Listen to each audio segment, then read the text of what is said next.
హుస్సేన్ సాగర్ ఎన్టీఆర్ మార్గుల వద్ద గణేశుల నిమజ్జనాలు కొనసాగుతున్నాయి. నిమజ్జనాలకు అన్ని ఏర్పాట్లు చేశారు అధికారులు. వినాయక విగ్రహాలు ఒక్కొక్కటిగా గంగమ్మ ఒడికి చేరుకుంటున్నాయి. ఇప్పటివరకు 5,000 విగ్రహాలు నిమజ్జనానికి వచ్చాయి. ఇంకా దీనికి సంబంధించి మరిన్ని వివరాలు మా ప్రతినిధి దినకర్ అందిస్తారు. మనం ఎన్టీవీ లైవ్ అండ్ ఎక్స్క్లూజివ్ అందిస్తుంది. నేను విగ్రహం నిమజ్జనాలు ఏవైతే ఉన్నాయో గణపతితో పాటు కూడా నిమజ్జనాలు జరుగుతున్నటువంటి హుస్సేన్ సాగర్ మధ్యలో ఆన్ బోర్డ్ లో ఉన్నాను. ఎన్టీవీ ఇక్కడ జరుగుతున్నటువంటి నిమజ్జన కార్యక్రమాలని భక్తి టీవీ లైవ్ లో చూపిస్తున్నటువంటి దృశ్యాలు మన కెమెరామెన్ వెంకట్ చూపిస్తున్నారు. మొత్తం అంతా కూడా ఇది ఎన్టీఆర్ మార్గులో ఉన్నటువంటి ఒక సందోహం. వినాయకులను నిమజ్జనం చేయడానికి ఏర్పాటు చేసినటువంటి ప్రత్యేకమైనటువంటి ఏర్పాట్లలో ఇక్కడ మొత్తం తెలుగు తల్లి ఫ్లైఓవర్ దగ్గర నుండి మొత్తం ఎన్టీఆర్ మార్గ్ వరకు అంటే దాదాపు 3.5 కిలోమీటర్ల మేర వరకు కూడా చూడొచ్చు. మనం కెమెరామెన్ వెంకట్ మనకు చూపిస్తున్నాడు. ఒకవైపు గౌతమ బుద్ధుడి సాక్షిగా ఇక్కడ హుస్సేన్ సాగర్ వినాయక్ సాగర్ లో నిమజ్జనానికి అన్ని ఏర్పాట్లు కూడా పూర్తయ్యని చెప్పవచ్చు. మరొక వైపు జాతీయ పతాకం సాక్షిగా కూడా ఖైరతాబాద్ వినాయకుని నిమజ్జనం చేయడానికి కూడా ఏర్పాటు చేస్తున్నారు. ఎన్టీవీ లైవ్ అండ్ ఎక్స్క్లూజివ్ లో అందిస్తుంది. ఇక్కడ ప్రస్తుతం నిమజ్జనానికి సంబంధించినటువంటి అన్ని ఏర్పాట్లు కూడా జరుగుతున్నటువంటి పరిస్థితి ఉన్నాయి. ఈ రోజు 11 గంటల వరకు వచ్చేటువంటి విగ్రహాలను ప్రతి ఒక్కటిని కూడా చూపించాలని నిమజ్జనం చేయాలని ఇప్పటికే అధికారులు స్పష్టం చేశారు. ఒక ప్రాంతం నుంచి వచ్చినటువంటి మహా గణపతి విగ్రహం ఇది. ఆ విగ్రహంతో పాటు అలాగే సెక్రటేరియట్ ముందు ఉన్నటువంటి యొక్క విగ్రహాలన్నింటినీ కూడా నిమజ్జనం చేయడానికి మొత్తం చేశారు.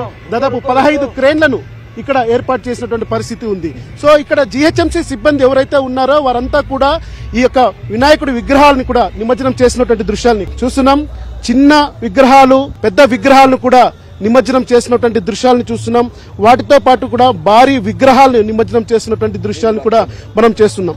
3 మునకలు వేసిన తర్వాత వినాయకుడి యొక్క విగ్రహాలను ఇంట్లో దాదాపు నవరాత్రుల పాటు పూజించినటువంటి ప్రత్యేక విగ్రహాలను నిమజ్జనం చేయాలని చెప్పి ఇప్పటికే నిర్ణయం తీసుకున్నటువంటి నేపథ్యంలో ఎన్ని విగ్రహాలు వచ్చాయి ఇప్పటి వరకు మీకు ఎలా అనిపిస్తుంది? ఇప్పుడే బాగానే వచ్చింది సార్, ఒక 5 ఏళ్ళు అట్లా వచ్చింది. సో ఈ విగ్రహాలు ఇలాంటి విగ్రహాలు ఇంకా ఎంత పెద్ద పెద్దవి కూడా వచ్చాయి. మేము లేపాము బాగానే. ఇంత ముందుకు కూడా చాలా వచ్చాయి, 5,000 పైన వచ్చాయి.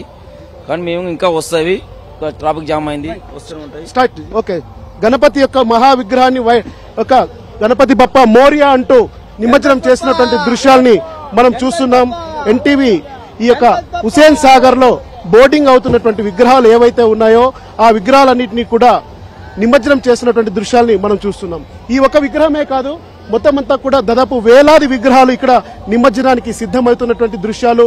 మొత్తం హుస్సేన్ సాగర్ చుట్టూ అటు ట్యాంక్ బండ్ కావచ్చు, ఆ తర్వాత ఇక్కడ ఉన్నటువంటి తెలుగు తల్లి ఫ్లైఓవర్ విగ్రహం దగ్గర నుంచి వచ్చే విగ్రహాలు కావచ్చు, అన్ని విగ్రహాలని కూడా ఇక్కడ నిమజ్జనానికి సిద్ధం చేసినటువంటి దృశ్యాలని క్రేన్ నంబర్ 7 దగ్గర పాటు ఇక్కడ మొత్తం ఏర్పాటు చేసినటువంటి నిమజ్జన ఏర్పాటు చేసిన విగ్రహాలన్నిటి కూడా మనం చూస్తున్నాం. కెమెరామెన్ వెంకట్ మనకు మొత్తం చూపిస్తున్నారు. క్రేన్ నంబర్ 7 దగ్గర నుంచి ఇక్కడ నిమజ్జనం అవుతున్నటువంటి విగ్రహాలు ఏవైతే ఉన్నాయో వాటన్నిటి కూడా ఇంకా బారులు తీరినటువంటి విగ్రహాలు. యువత, మహిళలు, ఆ తర్వాత యంగ్స్టర్స్ అంతా కూడా ఇక్కడికి వచ్చి ఈ నిమజ్జనంలో పాల్గొన్నటువంటి దృశ్యాలు కూడా జరుగుతున్నాయి. ఖైరతాబాద్ వినాయకుడి విగ్రహం యొక్క సంబంధించి కూడా ఇక్కడ నిమజ్జనం జరుగుతుంది. ఆ నిమజ్జనానికి సంబంధించి కూడా ఇక్కడ అన్ని ఏర్పాట్లు జరుగుతున్నాయి. ఆ తర్వాత ఇక్కడ ఆ విగ్రహం నిమజ్జనం అయిన తర్వాత మిగిలినటువంటి విగ్రహాలన్నిటికీ కూడా ఇక్కడ నిమజ్జనం జరుగుతుందని అధికారులు స్పష్టమైనటువంటి చేసినటువంటి నేపథ్యంలో సో హుస్సేన్ సాగర్ నుంచి వినాయక్ సాగర్ నుంచి దినకర్